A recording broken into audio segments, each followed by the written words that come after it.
gonna record. Okay, so once again, welcome. We're thrilled to have you all here. For those of you who don't know, which I don't think is really anybody on this Zoom, but I am Megan Arnett, the Executive Director of the Berkeley Center for Green Chemistry and the lead instructor for our brand new undergraduate course, Berkeley Changemakers, the Green Materials Innovation Challenge.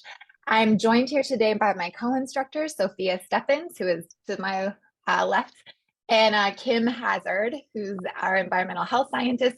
Sophia brings her chemistry expertise to the course material, and Kim brings her environmental health science expertise. As you all know, green chemistry is truly an interdisciplinary field, so having an interdisciplinary instructional team is really critical to how this course runs. As many of you know, this course is modeled after our Greener Solutions graduate course, which has a long history here on the UC Berkeley campus of using these interdisciplinary teams of students partnered with industry to identify safer alternatives to some of the most problematic chemicals that we encounter in our daily lives. Thanks to a grant from the EPA's Pollution Prevention Program, or P2, and support from the Berkeley Changemakers program, this spring we're able to offer an undergraduate version of this course for the very first time. And for this course as a class, we focused on hazardous chemicals in hair relaxers, with the students getting to choose whether they wanted to work on sodium hydroxide or phthalates as their challenge chemical. So today you'll hear from one team of students that has focused on finding alternatives to sodium hydroxide, and two teams that have focused on finding alternatives to phthalates. And if you're interested in learning more, today, the students will discuss these chemicals and their progress towards identifying safer alternatives. If you're interested in learning more about the work that they're doing, these are relatively short presentations that the students are giving today, but you can join us for the students' final presentations, which will happen on the morning of May 3rd. And we will send out information regarding those presentations later this week. I just want to take a moment, in addition to my co-instructors, to thank the people who have partnered with us and made this course possible. First and foremost, our partners at Black Women for Wellness, who are here with us today.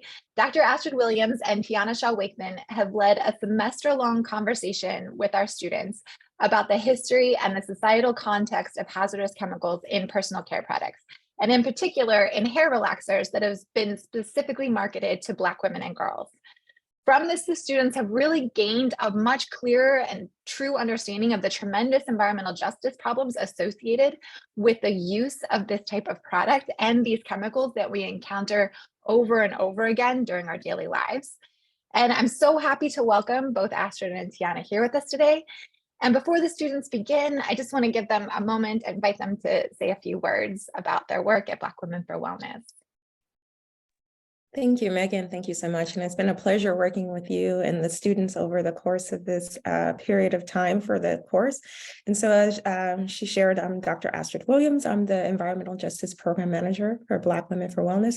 We are a nonprofit organization based in South Los Angeles, California. We are a reproductive justice organization, and our mission is to empower Black women and girls, and we do this through health education, empowerment, and advocacy. And so over the course of these last, couple or a few months, we've been working with the students to let them know more about our beauty justice work. Under the Environmental Justice Program, we do look at the built environment and how that relates to our overall health and well-being, but also the intersections with the products that we use, and namely the chemical relaxers and the hair care products. And so we've shared with the students, and I'm sure most of those on the call today know that this is a huge problem within our industry or field with the environmental injustice of beauty. And so as we've shared before, Black women spend more on beauty products per capita than any other, socio or racial ethnic, demographic. It's a $7.5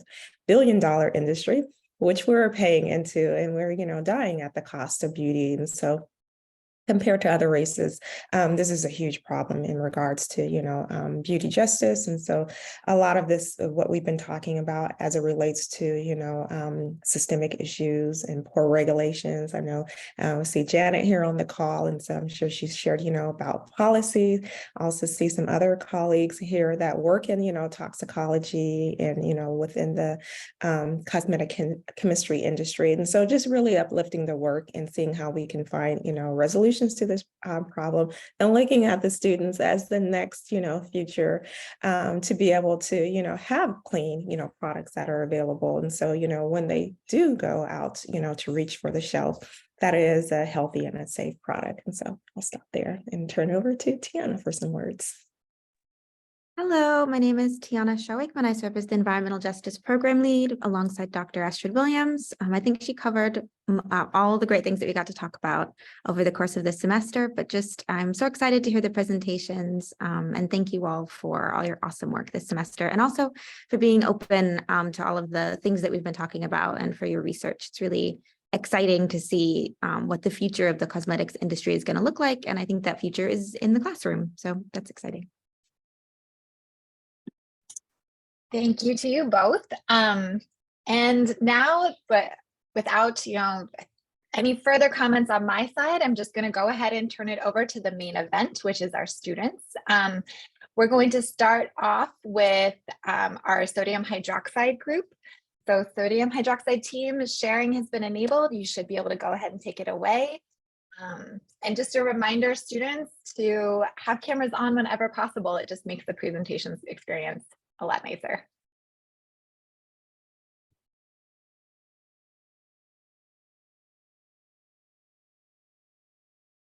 Okay, hi everyone. Is everyone able to see my screen right now?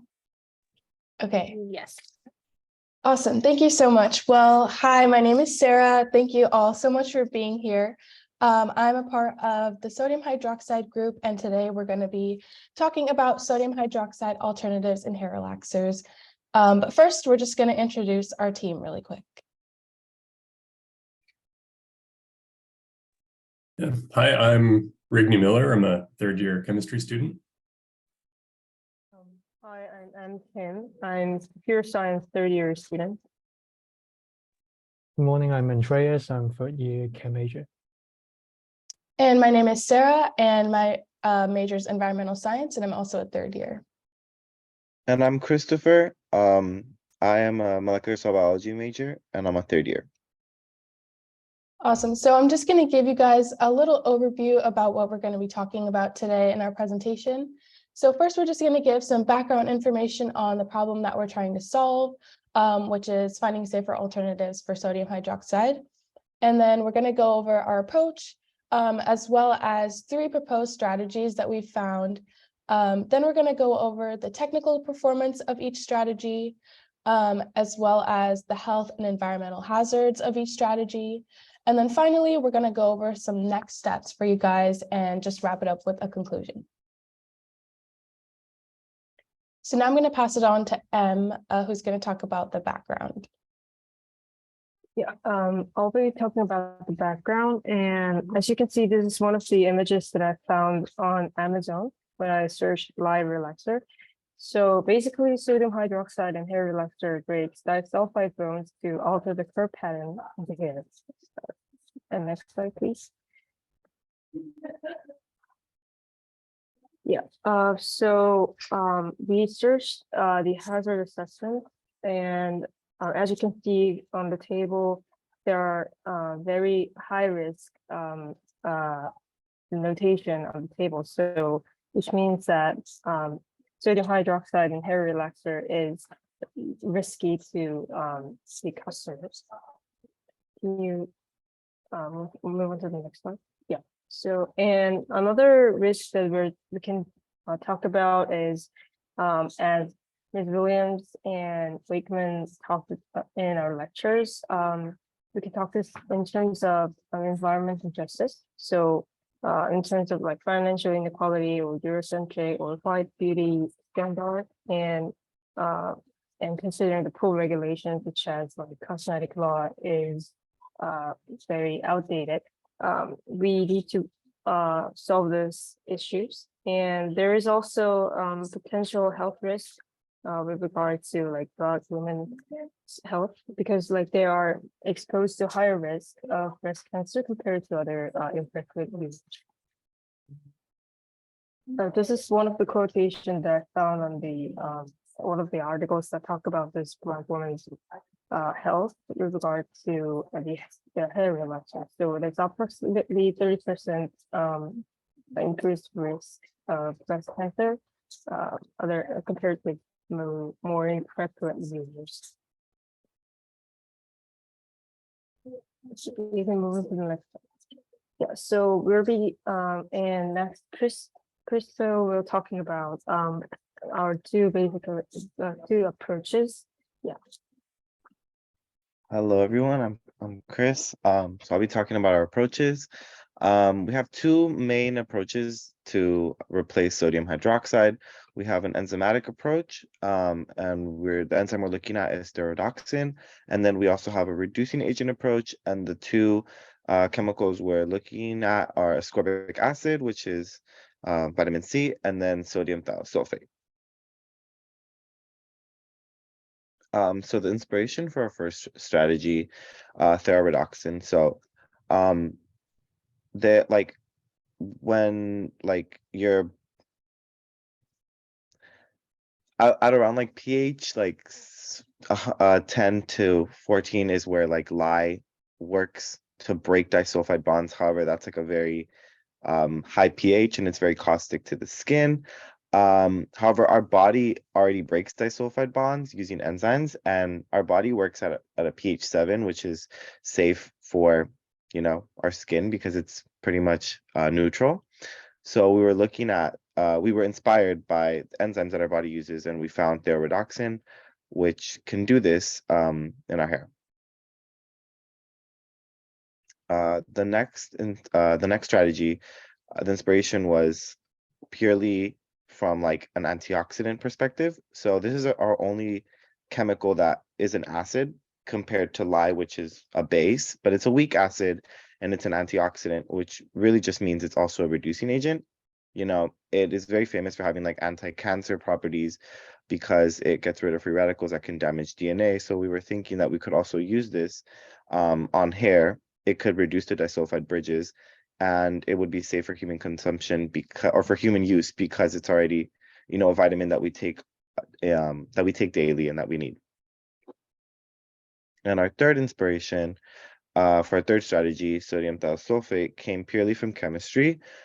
This is just a reducing agent. It is pretty neutral, and it's already approved by the FDA for medicinal use. It's trademarked under the name PEDMARK, and it's used to prevent ototoxicity in chemotherapy patients. So there's already some extensive testing on its safety. And as a reducing agent, it would also be able to, break those disulfide bonds in a safer manner than with sodium hydroxide.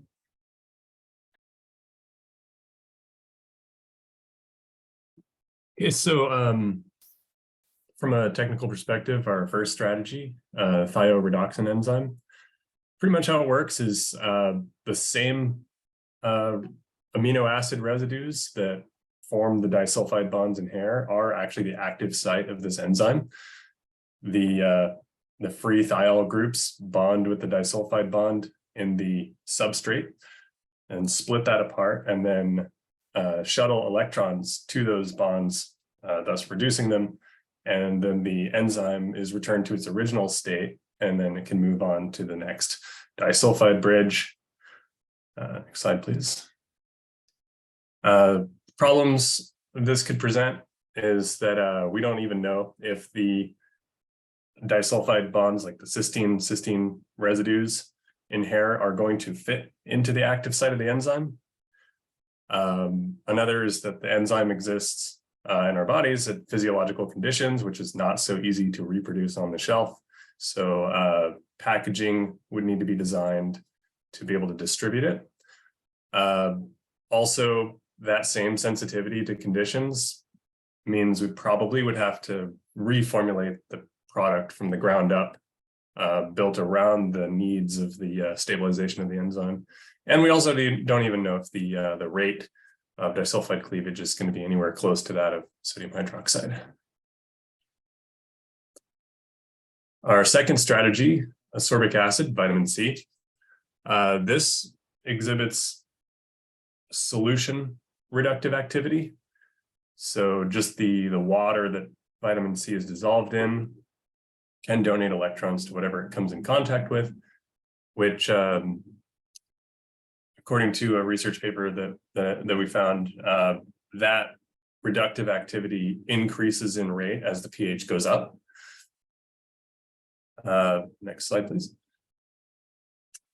The challenges this presents is that it's actually pretty slow. It takes up to 3 hours to cleave about 80% of cysteine-cysteine disulfide bonds. However, instead of doing like a quick treatment like sodium hydroxide, because this compound is safe in contact with skin, it could be that we just use a longer application time. Of course, the rate increase with increasing pH doesn't really help the problems presented by sodium hydroxide as much. But the good thing is that the formulation is probably not going to be, doesn't need to be adjusted nearly as much. And our third strategy is sodium thiosulfate. This works in a similar manner to vitamin C. However, it does directly interact with the sulfur bonds in the protein residues. This is also the active site of thiosulfate ion, is the active site of a cytochrome enzyme in the liver, which selectively reduces the exact same kind of bonds that we're trying to reduce in hair. And then there's not any conformational or steric restrictions with this. It's very generalizable solution. Next slide, please. Yeah, there we go.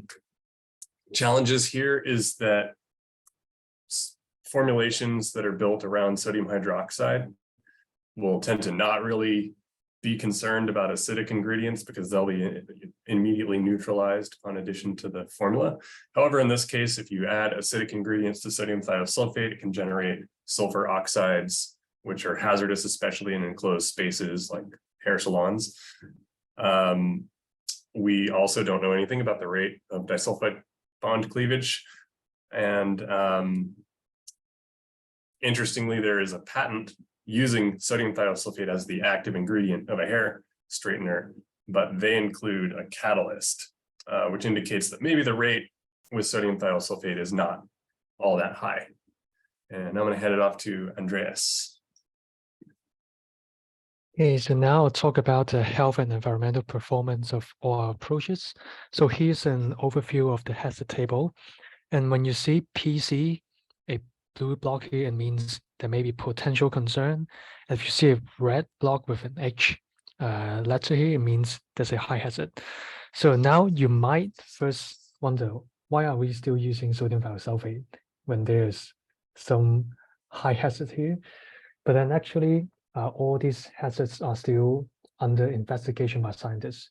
So although it may be contains a high hazard, I mean, it may or may not. So yeah, we are still under investigation on that. So for our first approach, thioredoxin, its strength is that because it is an enzyme, it's not consumed after the reaction. So only a small amount of thioredoxin is needed in the hair relaxer. This can reduce the chemical waste produced. And the weakness would be, it may cause potential skin and eye irritation, and it may be harmful when inhaled, and may be harmful to aquatic life. So we still need to do some experiments to discover a safe way to break down thioredoxin in sewage. Some possible ways to do that is to denature thioredoxin by heating or by chemical means like adding urea to it. And for our second approach, ascorbic acid, which is also vitamin C, its strength is, well, definitely is a safe biochemical for everyday consumption. So it's also safe to apply on hair. And it is an antioxidant, which means it is a reducing agent. And the weakness will be because it is an acid, it is irritating at high concentration, and it may cause eye irritation as well.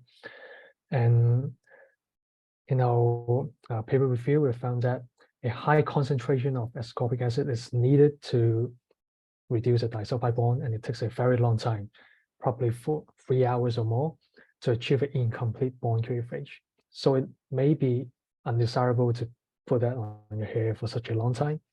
But again, we still need to perform some experiments to determine how to get a compromised concentration between the efficacy and also the safety. And for our third approach, sodium thiosulfate, it is safer than traditional reducing agent like ammonium thioglycolate, which is very toxic and corrosive. But about its weakness, it may cause skin irritation, eye irritation, and respiratory irritation. So again, experiment is needed to confirm hazards associated with sodium thiosulfate, and we also have to test for its efficacy. Okay, just to summarize, all of our literature search led us to these remaining questions. And we also wanted to give you all some next steps in solving the problem of finding safer alternative for sodium hydroxide. So our first remaining question is basically how effective are these alternatives in breaking the disulfide bonds in hair? So a next step to answer this question would be to, complete research to compare each alternative's rate of disulfide bond cleavage, basically the time it takes to fully relax the hair, and if it produces similar permanent results like sodium hydroxide does. Our second remaining question is, how would these alternatives react with other compounds in the solution?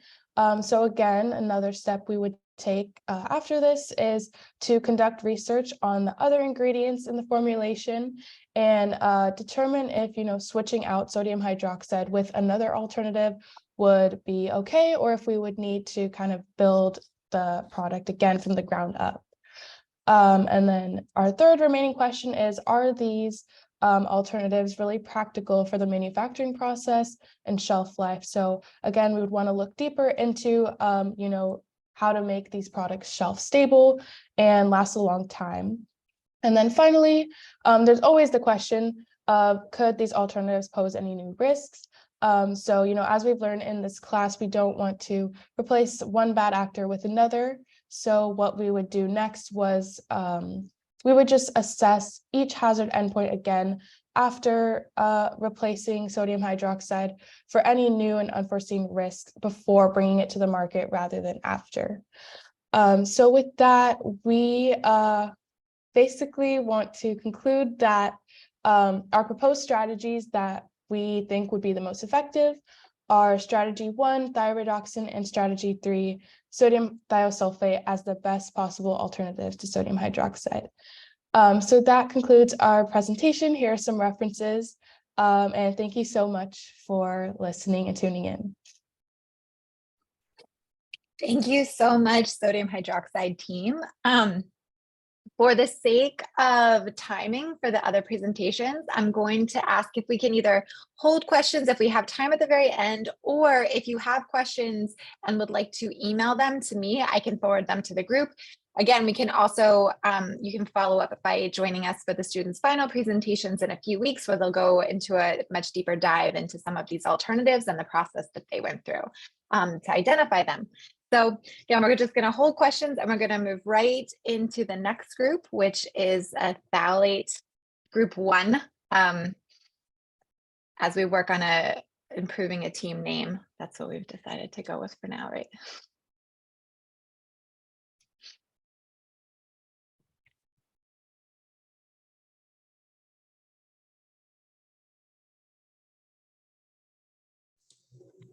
All right, if everybody can see the screen, we'll begin. Yeah, so we are your first phthalates alternative group, and we'll start with your presentation right away.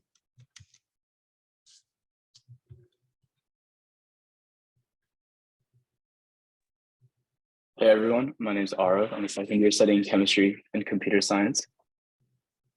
Hi guys, I'm Claire. I'm a third year chemical biology major, also doing a minor in bio-E. Hi, I'm Elaine, and I'm a third year chem bio major, also double major in econ. Hi everyone, I'm a fourth year. I'm studying chemical biology, and I'm doing a minor in toxicology. Hello everyone, my name is Cody. I'm a third year studying molecular and cell biology with an emphasis in neurobiology.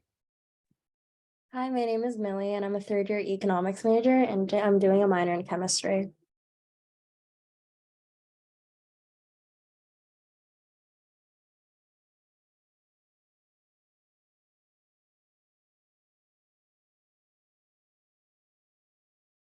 Okay, I'll go over the table of contents. So first, we'll go over the overview and introduction of phthalates, including the functions and the pros and cons of this chemical.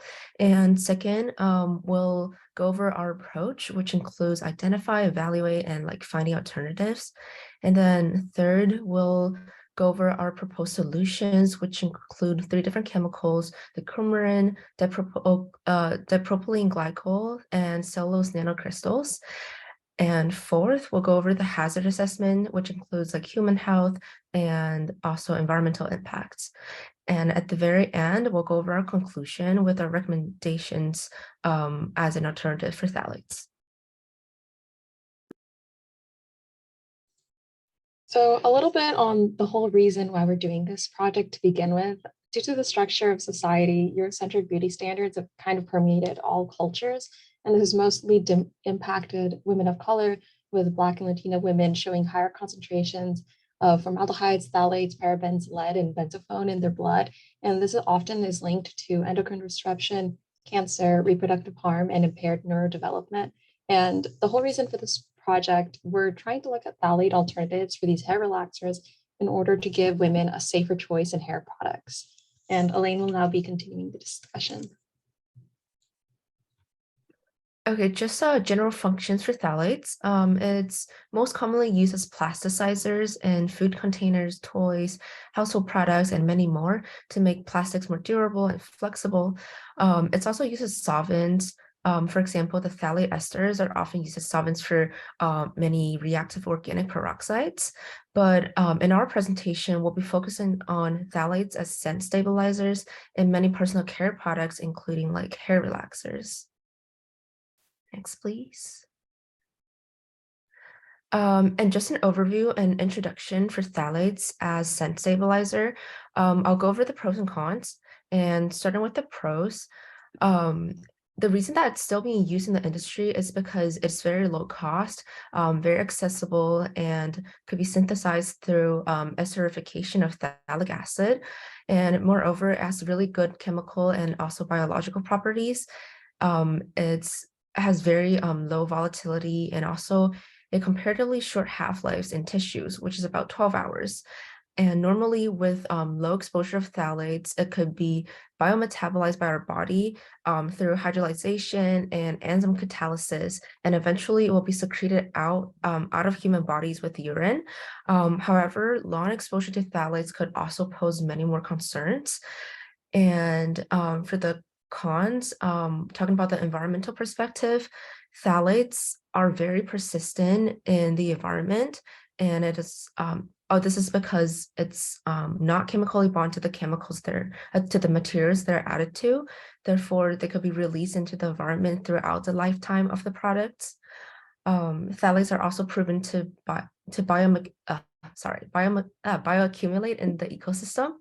And also from a human health perspective, it is an endocrine disruptor and also has estrogen blocking properties. And on top of that, exposure to phthalates could lead to developmental and reproductive disruptions. Therefore, children under 3 who are in their neurological development period are more vulnerable and more susceptible to phthalates. And now I'll pass it on to Arav to talk about our approach. So our approach consists of 3 key steps. The first step is just to identify the role of phthalates, which we just mentioned, right? They are scent stabilizers, plasticizers, and a variety of products.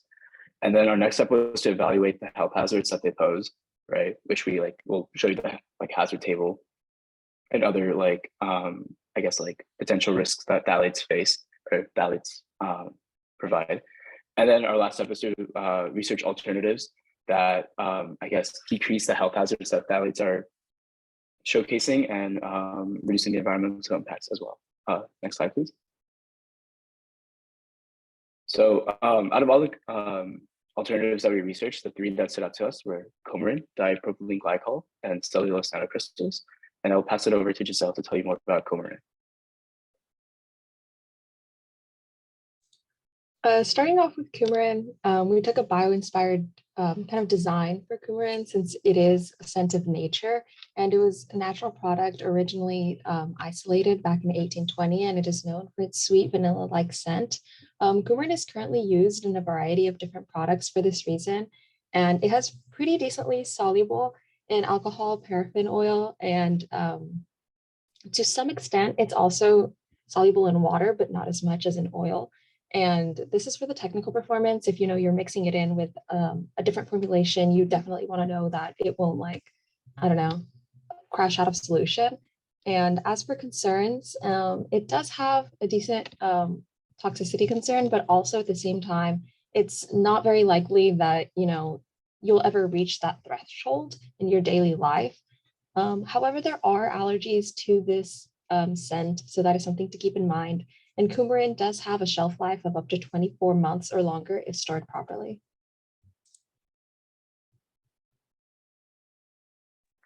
Hi, I'm Claire, and I'll be talking about dipropylene glycol.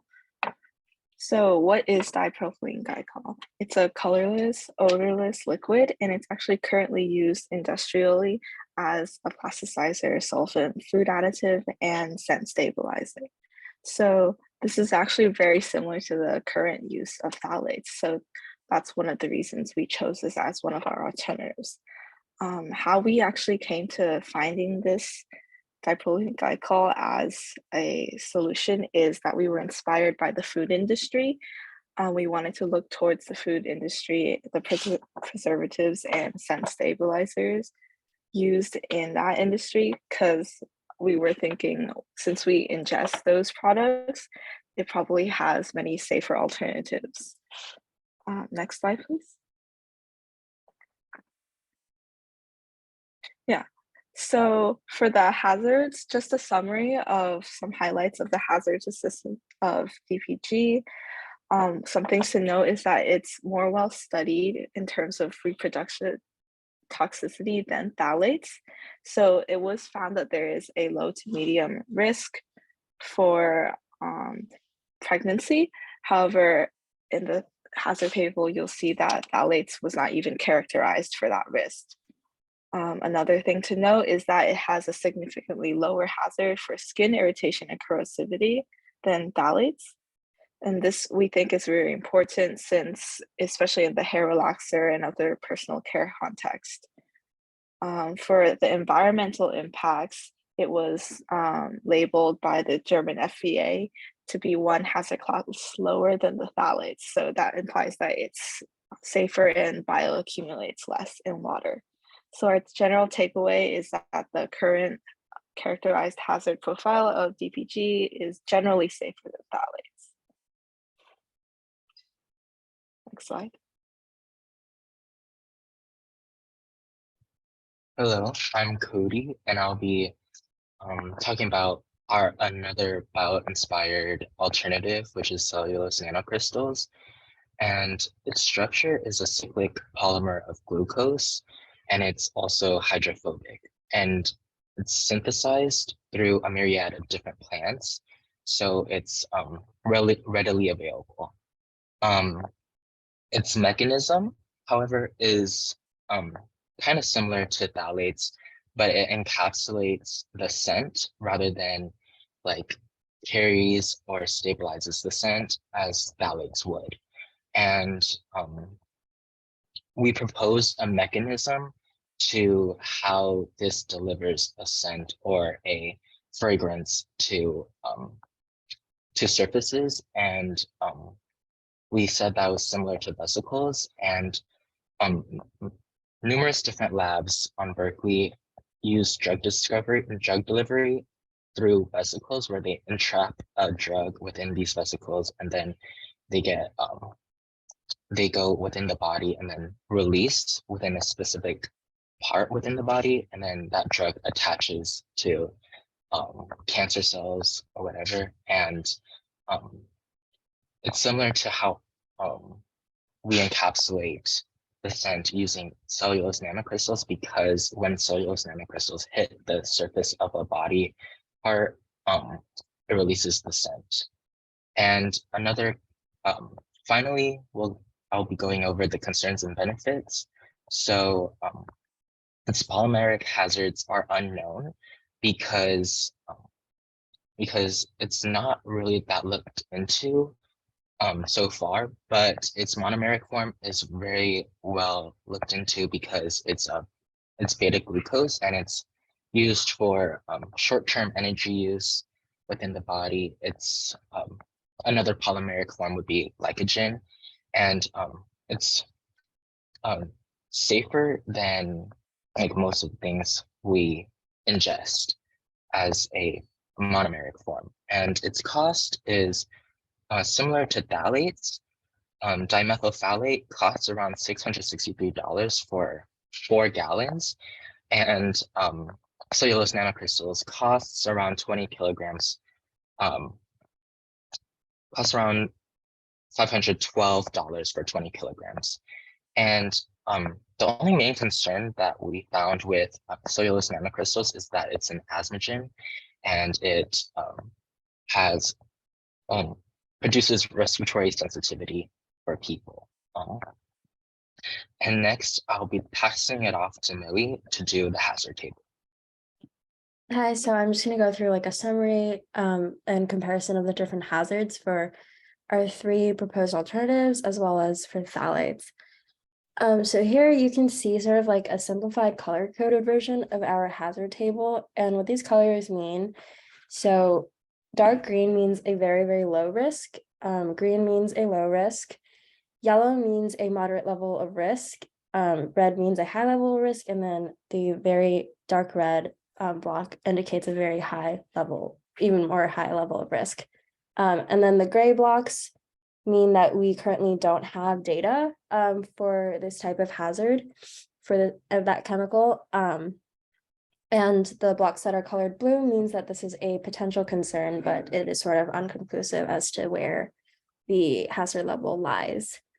And you'll see that for cellulose nanocrystals, it does look very safe, but then again, there are several chunks of hazard categories where we don't have much information about that.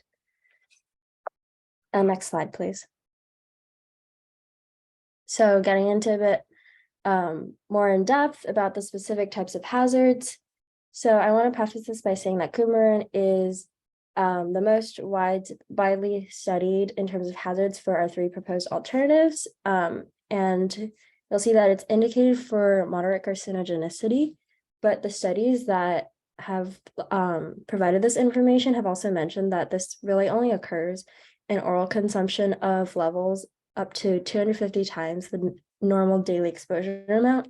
So if we're considering putting this into a product like hair relaxers, it's kind of probably unlikely that it's going to be orally consumed. So besides that, it's also been indicated for high acute mammalian toxicity, moderate organ and neurotoxicity, high skin and eye sensitization, and acute aquatic toxicity.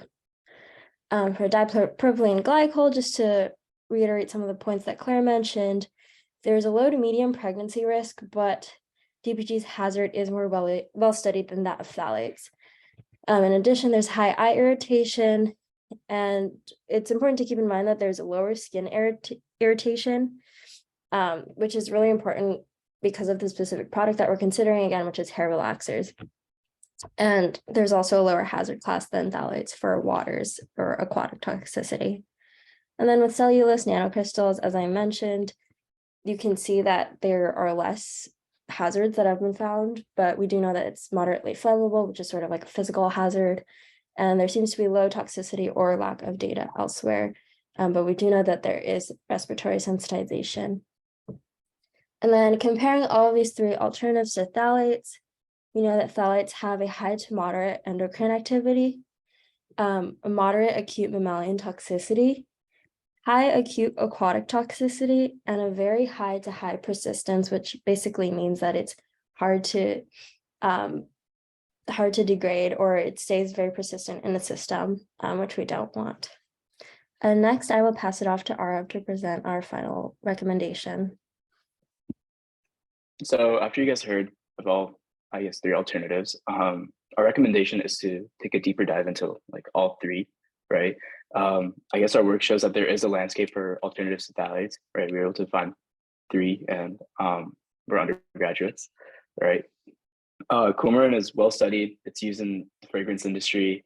And because it's well studied, I feel like it does seem like it has more risks, but like Millie just mentioned, they're going to be mitigated because you're not going to be like orally consuming like X amount of times more than like the daily exposure limit. DPG is like used in the food industry. So like Claire mentioned, it is presumably a lot more safe, right? Because you're consuming it. And cellulose nanocrystals, they're not as well studied, but so far they've shown to be like low toxicity. They're about the same price, right? They're affordable compared to phthalates. So it's not like a huge shift for industry to like, you know, build like, or like, it's not as costly. So yeah, our recommendation is take a look at all 3 and see which one works out. Thank you.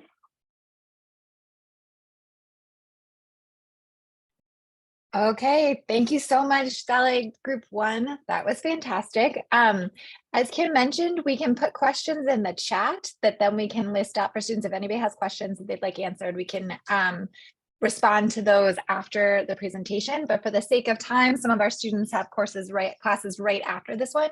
We're just going to go ahead and move right on into Phthalates Group 2, which has just organically I just want to mention that both phthalate teams have sort of chosen different strategies, which happen totally organically without any kind of instruction on our side, which has been very cool to see. Take it away, Group 2.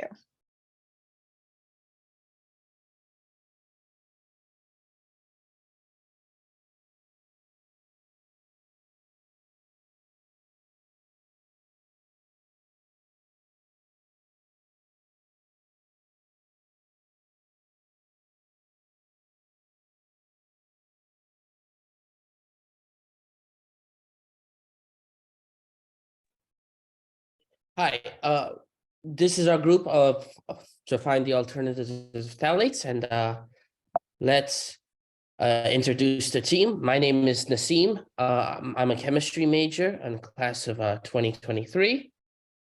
My name is Jiho. I'm an environmental science major and I'm a junior. Hi, my name is Lavanya Sankaran. I'm a public health major and I'm a senior.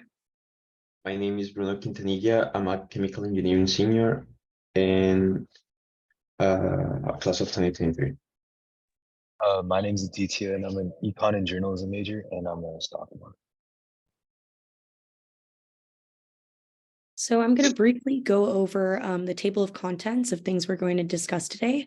We're first going to start with the background on phthalates, giving the advantages and disadvantages of current industry applications, then move on to our process for how we developed alternatives, and then move into the full hazard table of alternatives explored, and then narrow it down to finally what we recommend, which is octyl alcohol and tea tree oil.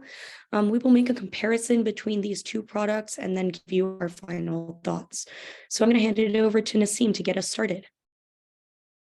So let's start with what are phthalates and why they're used in hair products in the first place. So phthalates are a group of chemicals with this chemical structure. They have 2 esters in the ortho position of benzene, and they're often referred to as the everywhere chemical, mainly because they're widely used in a lot of plastics due to their ability to increase their flexibility. As for their use in hair products, they're predominantly used as fragrance stabilizers and often solvents. I mean, even in my products, you often see them listed as parfum to cover the fact that they have phthalates in them. And also you see them predominantly in hair products to stabilize fragrance. One of the companies that predominantly uses that is the Sexy Hair Company, and they're very inexpensive. So even though there might be other alternatives, this is the least expensive way to kind of stabilize a fragrance and keep it lasting, smelling nice.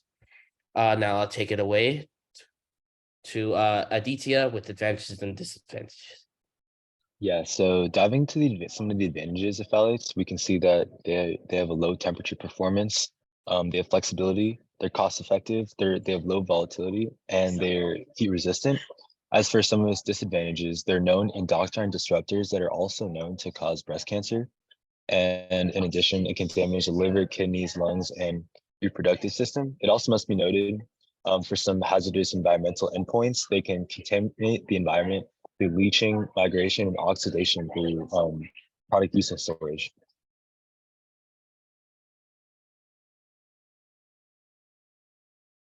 When we began our search for possible substitutes, the first question that we faced was, what do we want our product to do? Phthalates have several roles in the industry, and we needed to delimit it a little bit in order to make a better assessment. So we identified that phthalates prevent degradation of sand, as well as making it more durable. And this brought two different approaches to mind. First one is finding a suitable one-to-one substitute that serves all the function of phthalates, and to eliminate the need for a stabilizer by identifying stable fragrances. In our initial search, we found natural fixatives for the one-to-one substitute, and these are a group of chemicals that reduce the rate of evaporation. They are widely found in the animal and vegetal kingdom, and they are used as mechanisms of defense. And for our stable fragrances, we found that natural long-lasting effects are found in chemicals with low volatility and high solubility, which are found in spices, essential oils, and some reprotection mechanisms of flowers. Next slide, please. Our process began with creating our library, the collection of candidates that fulfill the requirements that we previously stated. And our first assessment was, in our first assessment, we made use of Ferrous data banks to familiarize with the characterization of the candidates. We looked for the volatility, solubility, weight, and hazards.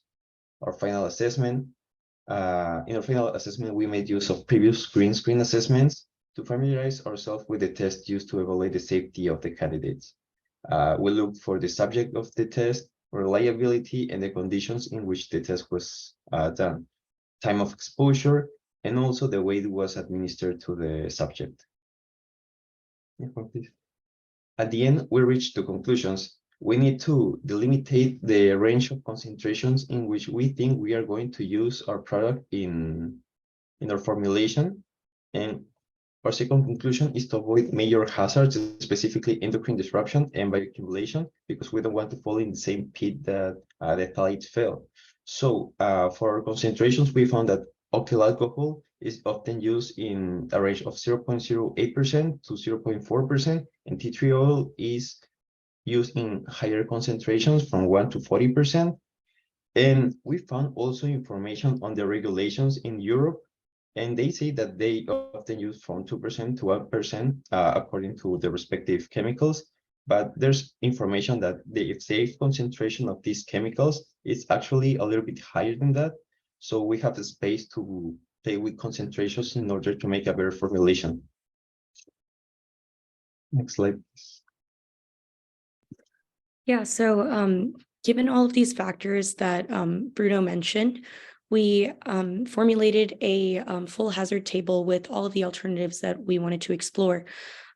So first we had dived into 6, and then we settled on 2 at the end, but I'll go and explain why we ended up choosing these 2 compared to these other 6 total. So glyoxylic acid ultimately is known to be a skin irritant and corrosive, as well as moderate aquatic toxicity.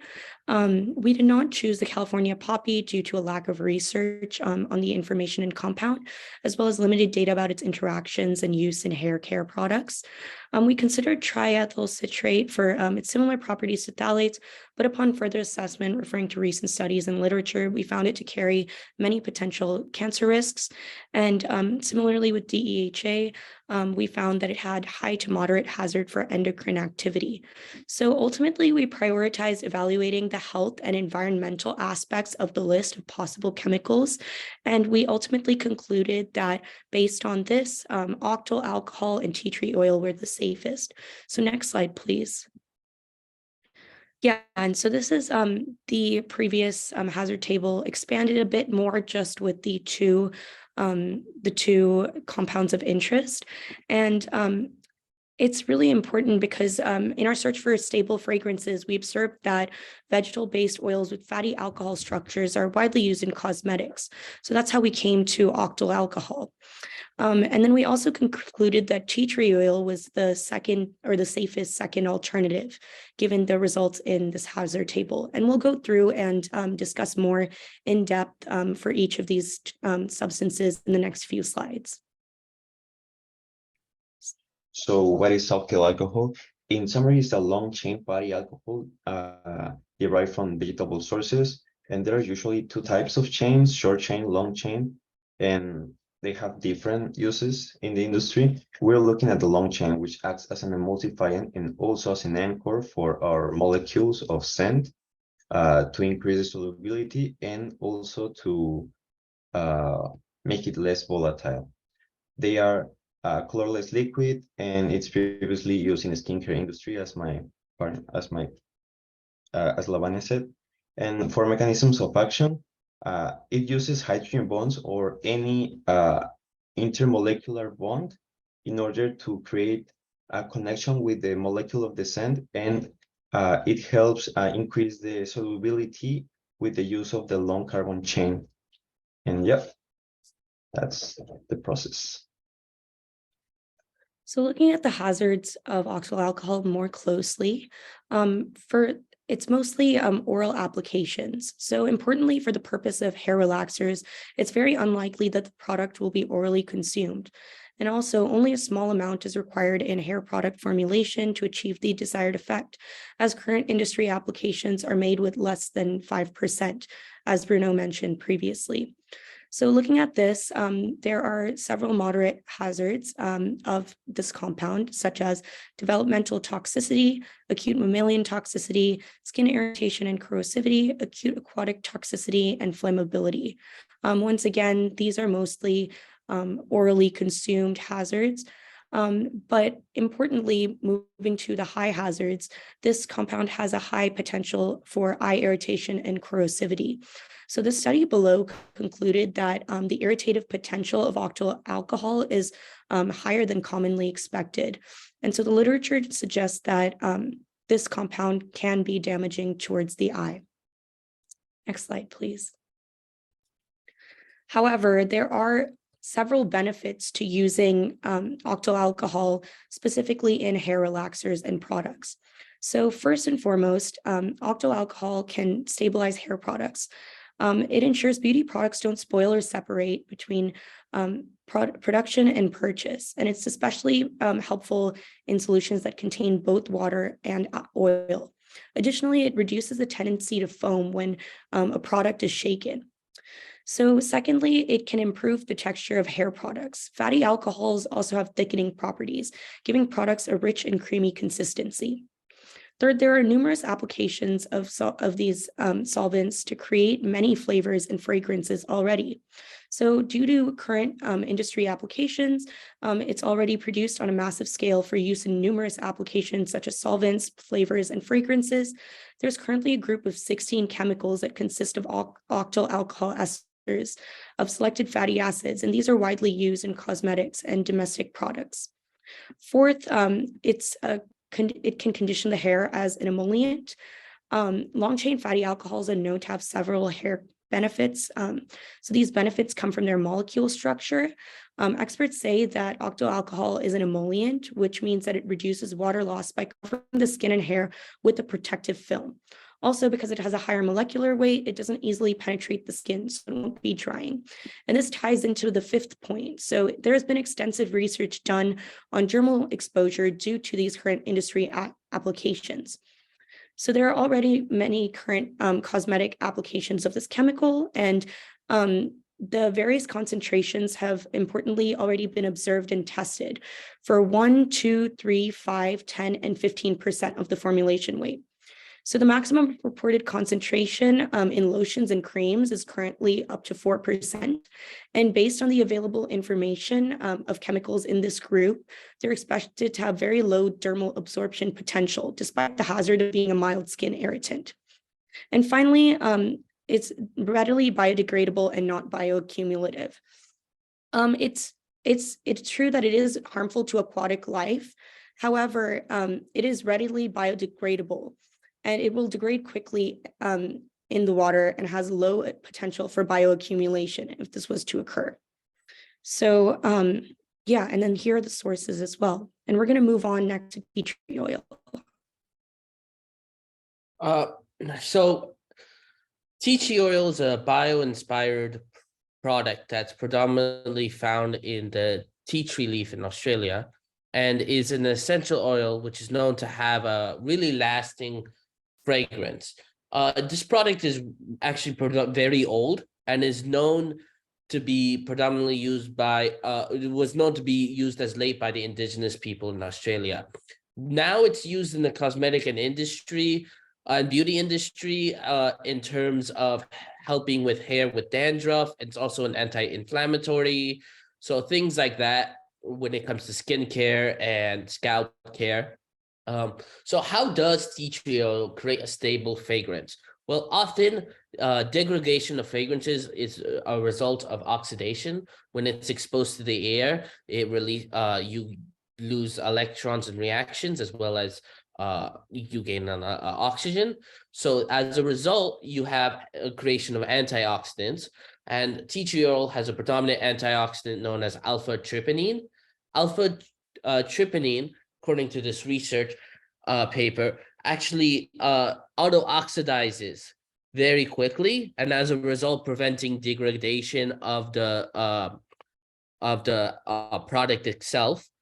As you can see, these are the oxidation products, including 2 epoxides. The main issue with this is the fact that these oxidation products could be skin irritants, which is something that we will be looking into in the next upcoming weeks. I'll send it to Jiho in our next slide.